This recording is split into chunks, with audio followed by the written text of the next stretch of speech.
kailangan sa mga batang manonood. GMA News and Public Affairs. Walang kinikilingan, walang pinoprotektahan, walang kasinungalingan, serbisyong totoo lang.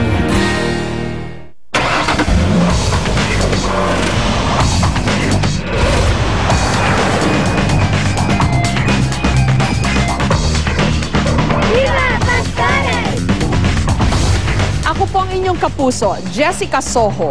Ngayong gabi, ang diwa ng Pasko, lasap na lasap sa mga pagkaing ito. Very, very good. Fantastic. Sarap. Kain tayo.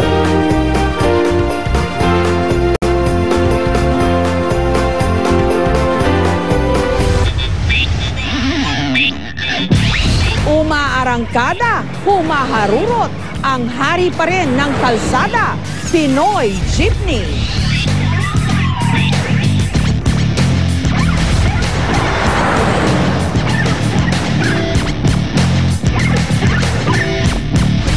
Mga himig ng Pasko, pakinggan natin. Sa may bahay ang aming kahati, Merry Christmas na mawalati. Hallelujah, hallelujah,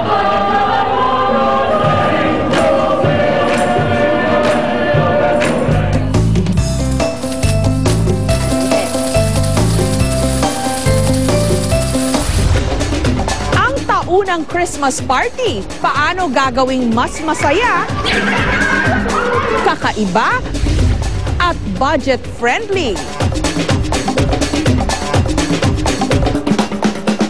Pag gusto ko ng lakasan ng buhay ko eh. Sawa na ako eh. Hirap na eh. Kung paano ako makauwi ng Mindanao eh. Mga nagkahiwalay ng matagal, muling magtatagpo.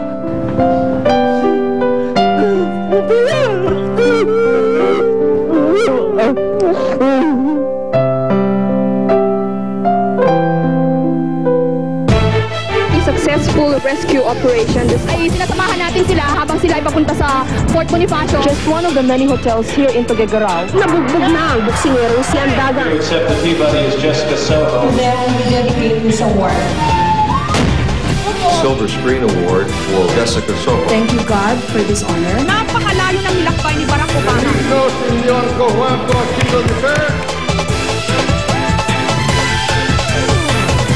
Ang tunay na diwa ng Pasko, hindi lang nakikita, nadarama, nalalasap din sa mga natatangi at espesyal na recipe.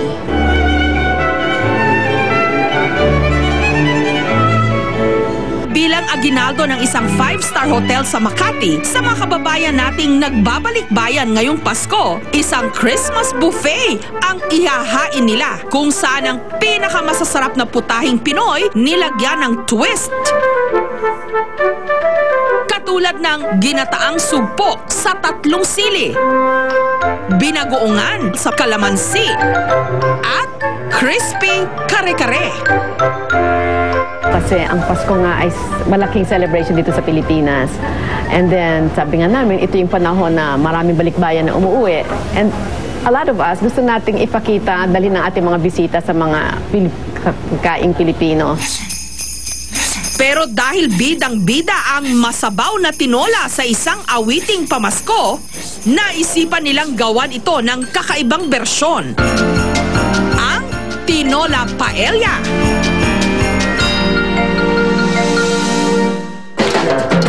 Paano kayo magluto ng tinola? Meron papaya, sibuyas, luya. Siyempre, hindi tinola kung walang manok. Umpisa na tayo? Igigisa muna ang sibuyas, bawang at luya. Mas mainam kung dalawang klaseng sibuyas dahil mas matamis yung sibuyas na puti pag ginisa eh. Mas manamnaman lasa, malinamnam. Okay, tapos yung manok ang ilalagay natin. At saka inihalo ang manok. Sunod na inihalo ang bigas. Tapos sabay-sabay natin ilalagay lahat yung mga gulay. Ngayon maglalagay na tayo ng sabaw na manok.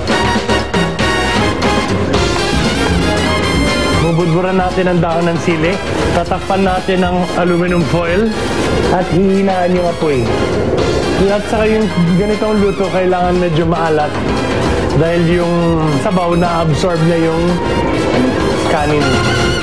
Pagkatapos ng mahigit kalahating oras, Sana natin? luto na ang tinola paella. Sarap. Kain tayo. Dahil pinaghalong kanin at ulam, complete meal. It's really good. I like that it's super salty. I mean, it's the right mix of salty, but what I love the most is the consistency. It's also tangy, and the rice is just right, like the way a paella should be cooked. Very, very good. Fantastic. It's the most unique paella I've ever done. It kind of tastes like Hainanese chicken rice. Pero para sa akin, mas masarap. Dahil may tamis ng papaya, tapos na doon yung dahon ng sili, yung talagang tinola talaga. Tapos pwede kang gumamit ng native, malambot pa rin ang manok kahit kalahating oras yung pagluto.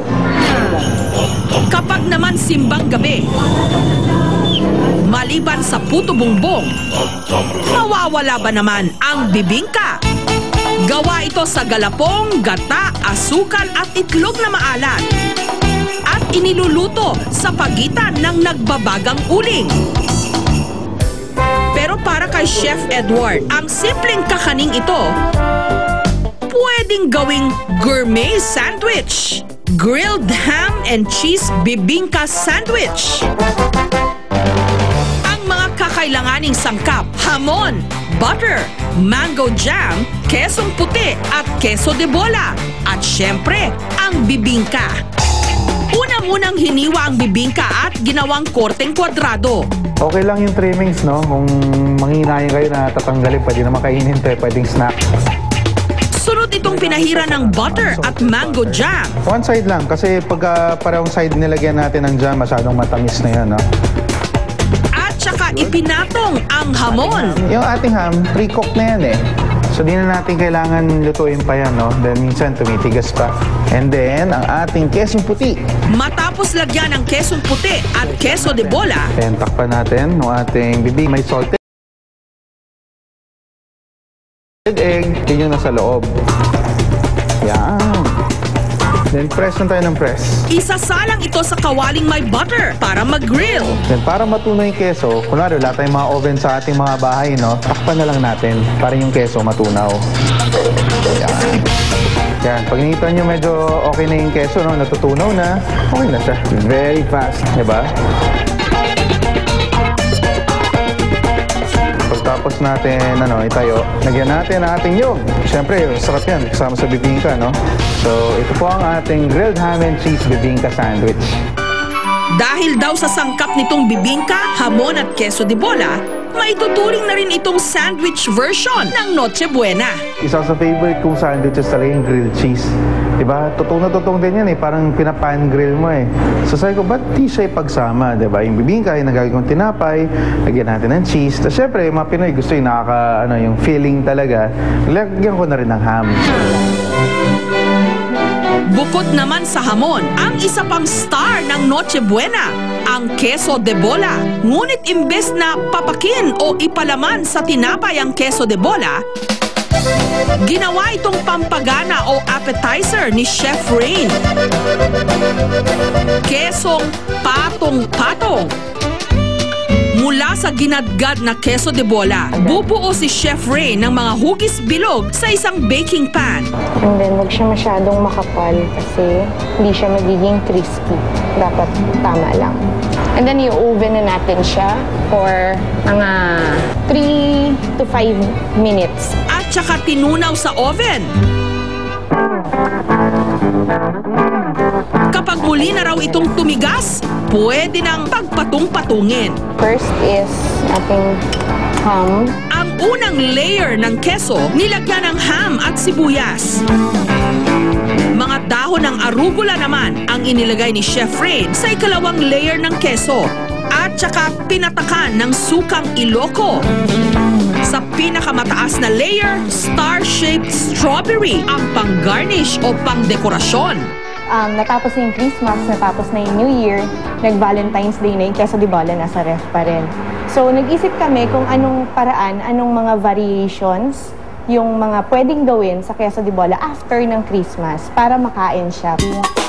Dahil sa pinaghalong alat at linamnam ng queso de bola, perfect din daw itong pampalasa sa mga putahing seafood, katulad ng rellenong alimasag with queso de bola. Matapos paglari,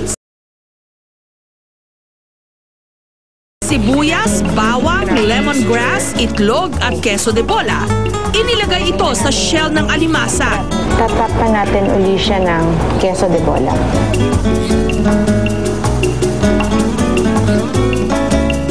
At ibinake ng 20 minutes. Pagkaluto, pwede na itong lagyan ng sauce at parsley.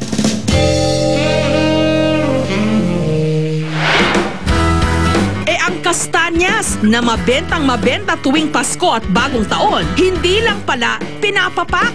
Pwede rin itong gawing sahog sa sopas. Ang kastanyas de sopa. Una munang iginisa ang sibuyas at bawang. Then, kastanyas. Sunod na inihalo ang kastanyas. And then after a few minutes, pwede na natin ilagay yung chicken stock. And then, ang ating cream. Para mas maging malinamnam. So, ito din yung soup natin. Ipipuree natin siya. At saka i-blender para mapino ang kastanyas. I-plate na natin siya. Lagyan natin siya sa martini glass.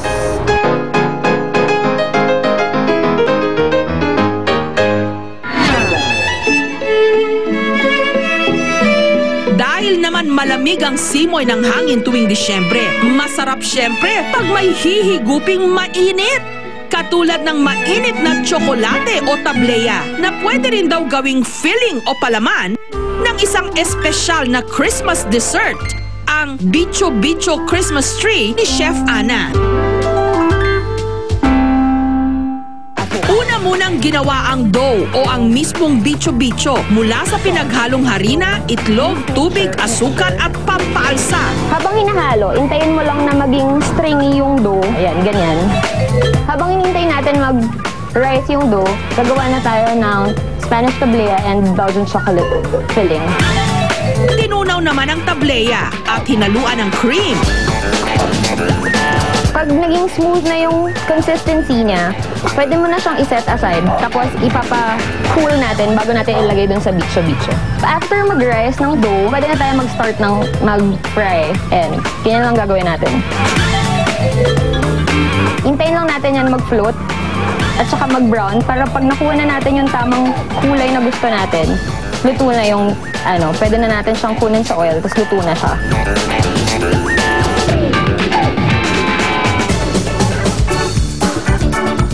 Kapag naiprito na ang binilog na dough, isa-isa itong tuturukan ng tinunaw na tableya. At saka ipopormang Christmas tree. Since we're celebrating Christmas, dadating na siya. So, why not i-form siya ng Christmas tree para lang mas ma-feel natin na Christmas na. Ang Paskong Pilipino, sumasarap dahil sa mga pagkaing nakahain tuwing Noche Buena. Pero kung susubukan din nating sangkapan ito ng kakaibang mga rekado o lutuin sa ibang paraan, ang ating Pasko pwedeng lalong maging merrier. Sarap. Kain tayo.